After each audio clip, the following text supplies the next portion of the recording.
donc Sonia, qui est un manager chez Capgemini, pas encore chez Unseenlabs. Hervé Derrien, qui est le responsable du site. Alors dans le groupe Capgemini, on dit le site de Rennes, mais enfin nous on sait que c'est le site de Cesson, au Champ-Blanc. Et puis Clément, qui est un des cofondateurs de cette entreprise Unseenlabs dont on va parler d'ici quelques minutes. On va commencer peut-être avec vous. Vous avez tous des micros, surtout vous privez pas. Je disais que vous étiez à Via Silva, au Champ-Blanc. C'est le premier bâtiment pratiquement de cette zone d'activité. C'était il y a 10 ans ou 11 ans. Donc Capgemini. 2012. Ouais, Capgemini est parfaitement intégré. Ben, on espère, oui, absolument. Ah ouais. On est très heureux d'être là, en tout cas. Beau bâtiment. Connecté au métro depuis peu. Ça change la vie des salariés? Absolument, oui. Donc, et ça change beaucoup aussi la vie de gens qui viennent nous rendre visite, puisque de la gare, c'est très facile d'accès. Donc, absolument. Ouais. Donc avec 11 ans de recul, vous dites on a bien fait, le métro est arrivé. On a bien fait, on l'a attendu, on est ravi qu'il soit là. Oui, c'est ça. Alors, vous avez embauché, en plus, j'ai lu quelque part que dans les métiers qui sont les vôtres, le numérique, les services informatiques, la transition au numérique des grandes entreprises, on embauche. Alors c'est un domaine florissant, évidemment, qui a la caractéristique de demander beaucoup de talent. Et donc on parle de course vers le talent et on embauche évidemment beaucoup. Vous trouvez ? On trouve et on continue de chercher. C'est attractif là. Vous sentez que chez les gens qui postulent à Capgemini, l'environnement rennais, cessonnais, l'écosystème, alors on a eu, quand vous faisiez l'introduction, on a eu un programme chez Capgemini qui s'appelle Changer de vie, changer de ville. Et donc en particulier pour les Parisiens qui étaient un petit peu fatigués d'être à Paris, et pour certains d'entre nous, on a suivi le même parcours. Hein. Donc on facilite effectivement les parcours, les migrations, on va dire, et donc c'est sûr que sur Cesson, on a une plateforme tout à fait attractive, avec un mode de vie équilibré, des modes de transport doux, une mentalité aussi, je peux dire, autour de la responsabilité écologique, sociétale, qui est très attractive, la proximité de la mer, etc. Mais voilà, donc ça n'attire pas que les Bretons, dont je fais partie, mais ça attire beaucoup. Oui, c'est un nom. C'est un nom finistérien. Absolument. Bon, on est bien d'accord, il n'y a rien, c'est Finistère Nord. Absolument. On est bien d'accord aussi. Bon, pour en savoir plus sur Capgemini, je crois que vous avez quelques images à nous montrer. Voilà, donc rapidement, nous sommes assez nombreux, donc tout le monde connaît Capgemini et peut-être personne ne connaît vraiment, donc on est à peu près 350 000 dans le monde. C'est une entreprise qui a beaucoup cru avec une organisation internationale et globale très importante. Donc on est présent dans 50 pays, on est à peu près 120 nationalités, on a l'habitude au quotidien de travailler avec des collègues qui sont un peu partout dans le monde. Et puis en France, ça représente maintenant 37 000 personnes. Ouais. Voilà, répartis dans 50 villes. Sur Rennes et sur le site de Cesson, on est entre 1200 à Cesson et 1800 sur la métropole. Donc, deuxième employeur du numérique sur la place. Le premier c'est Orange. Absolument, oui. D'accord, ok. Âge moyen à peu près 35 ans et on a 3 gros secteurs d'activité. On intervient sur tous les secteurs d'activité, mais 3 principaux sur les télécoms évidemment, le secteur public et les transports. Mais on intervient sur tous les secteurs qui sont en pleine transformation digitale et donc ça a un impact très fort aussi pour nos collaborateurs puisque tout ce qu'on fait a un impact dans la vie quotidienne des gens, je dirais. Donc, ouais. Voilà. Alors quelques marques, Capgemini, Sogeti, Capgemini Engineering sont les marques qui sont présentes en fait sur le site. Absolument. D'accord. Voilà une petite planche du bâtiment que vous connaissez peut-être. Ouais, on passe à côté en voiture. Au rond-point, on voit que le bâtiment. Voilà.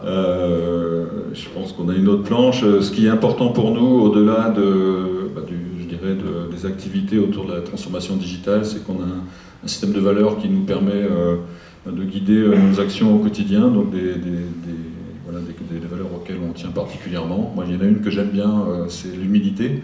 On est numéro 1 en France, mais je pense que dans notre ADN, notre façon de fonctionner, on est très humble et on est vraiment collaboratif avec l'ensemble de notre écosystème, de nos clients, et je pense que c'est une valeur qui est partagée par l'ensemble des employés. Ouais. Voilà, donc Dans la responsabilité sociétale, c'est un thème extrêmement important pour nous. Oui. On participe à un certain nombre d'initiatives autour de l'inclusion, donc je vais peut-être laisser parler Sonia. Mais... Parce que c'est vrai, Sonia, que dans les métiers qui sont les vôtres, il y a peu de femmes.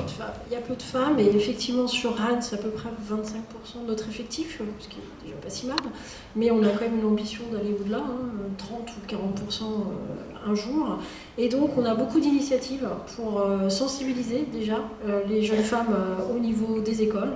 On a accueilli des collégiennes pour les sensibiliser à nos métiers et leur faire côtoyer des femmes qui ont des belles carrières, pour leur susciter l'envie. C'est aussi recruter des femmes, donc on en a peu effectivement dans les écoles. Mais pourquoi ? Parce que l'informatique, c'est pas toujours parlant pour une femme, ça reste encore très abstrait. Et puis après aussi, maintenant la réforme de l'école fait qu'on choisit sa voie très vite, très tôt. Et donc du coup, on les recrute aussi en reconversion professionnelle, ces femmes-là, qui sont issues d'un milieu scientifique ou pas, mais qui vont faire une formation spécifique et nous rejoindre aussi dans une deuxième vie, une deuxième carrière. Voilà, et c'est aussi les attirer chez nous, mais aussi les faire rester. Oui, c'est dur aussi, quelquefois. Voilà, donc les retenir, on va dire, au travers de tout un parcours de formation qui est dédié aux femmes, autour de ce qu'on appelle Women at Capgemini, et qui les aide aussi à prendre confiance, à mieux pitcher, à lever les freins que parfois les femmes peuvent se mettre. Et puis c'est tout un tas d'initiatives, on va dire, au quotidien, et la mise en valeur des women, des femmes dans l'entreprise qui ont eu une initiative, que ce soit sociétale ou autre, dans l'année. Et vous voyez des progrès, des résultats concrets à toutes ces actions ? Oui, bien sûr, puisque on a à cœur de recruter un nombre de femmes par an, et effectivement, notamment lié à la reconversion professionnelle, on voit des femmes arriver dans nos métiers, là où elles n'ont pas eu ce parcours à l'école. Quelles sont les perspectives de Capgemini pour 2023 ? On a parlé d'années complexes. Ouais. Donc on aborde cette année avec confiance, avec des budgets en croissance forte, tout en ayant une capacité d'agilité importante. Maintenant, les contextes qu'on vit en ce moment, ils sont générateurs de beaucoup de transformations autour du numérique, de l'efficacité, de services clients plus adaptés, de commerce électronique, etc. Donc ce sont la cybersécurité, donc ce sont des domaines sur lesquels on est positionné. Donc voilà, on aborde l'année avec une confiance raisonnable, mais une forte confiance quand même. Et puisqu'on parle d'innovation, si vous deviez l'un et l'autre dire quelle est l'innovation qui caractérise le groupe auquel vous appartenez, ça serait quoi ? Qui caractérise, on est présent sur à peu près tous les secteurs d'activité, mais je pense que peut-être celle qui nous occupe le plus à Rennes en ce moment, c'est l'innovation autour des réseaux, des usages, des nouveaux usages apportés par les réseaux de type 5G et nouvelle génération, sur lesquels on a beaucoup d'activités en ce moment. La réalité virtuelle associée, l'intelligence artificielle, c'est, je pense, l'année de l'intelligence artificielle. Je pense que vous avez sans doute été nombreux à jouer avec ChatGPT pendant les vacances. Et donc ça, c'est un fort impact sur nos activités, même sur la façon de développer des programmes informatiques.